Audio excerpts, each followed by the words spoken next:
డాక్టర్ల నిర్లక్ష్యం ఓ చిన్నారిని బలి తీసుకుంది. హైదరాబాద్ హబ్సిగూడలోని ఆనంద్ ఐ హాస్పిటల్ వైద్యులు అభం శుభం తెలియని ఆ బాలికను బలి తీసుకున్నారు. వైద్యు నారాయణ హరి అన్నారు పెద్దలు. కానీ నేడు చాలామంది డాక్టర్లు వైద్యాన్ని వ్యాపారంగా మార్చారు. రోగుల క్షేమం గాలికి వదిలేసి పైసా వసూలు చేస్తున్నారు. దేవుడు లాంటి డాక్టర్లు రోగుల పాలిట యమ కింకరులుగా మారారు. వారి నిర్లక్ష్యం సామాన్యుల ప్రాణాల మీదికి తెస్తోంది.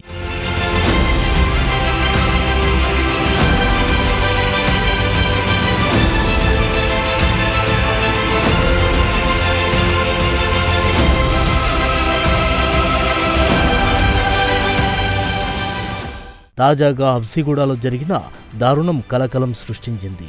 కంటిలో నలుసుపడి వరంగల్ జిల్లా తొర్రూరుకు చెందిన రవి మౌనిక దంపతుల 5 ఏళ్ల చిన్నారి అన్వికను ఆనంద్ ఐ హాస్పిటల్కు తీసుకొచ్చారు. ఏం కాదు, తగ్గిపోతుందని చెప్పిన డాక్టర్లు చిన్నారి అన్వికకు ఆపరేషన్ కోసం మత్తుమందు ఇచ్చారు. మత్తుమందు ఇంజెక్షన్ ద్వారా ఇవ్వాల్సిన దానికంటే ఎక్కువ ఇవ్వడంతో ఆ చిన్నారి నిండు ప్రాణం బలైంది.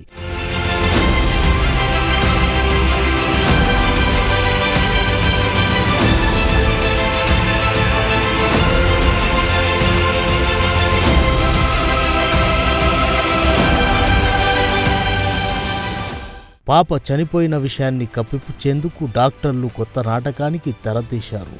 ఎల్వి ప్రసాద్ హాస్పిటల్కు తీసుకువెళ్లాలని చెప్పారు.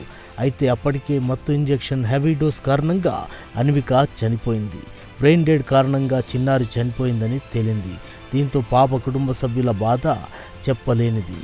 కంటిలో నలుసుపడిందని హాస్పిటల్కు తీసుకొస్తే ప్రాణమే పోయిందని రోధిస్తున్నారు. డాక్టర్ల నిర్లక్ష్యం కారణంగా అన్విక చనిపోయిందని హబ్సిగూడ ఆనంద్ హాస్పిటల్ ముందు బాధితులు ఆందోళన చేపట్టారు.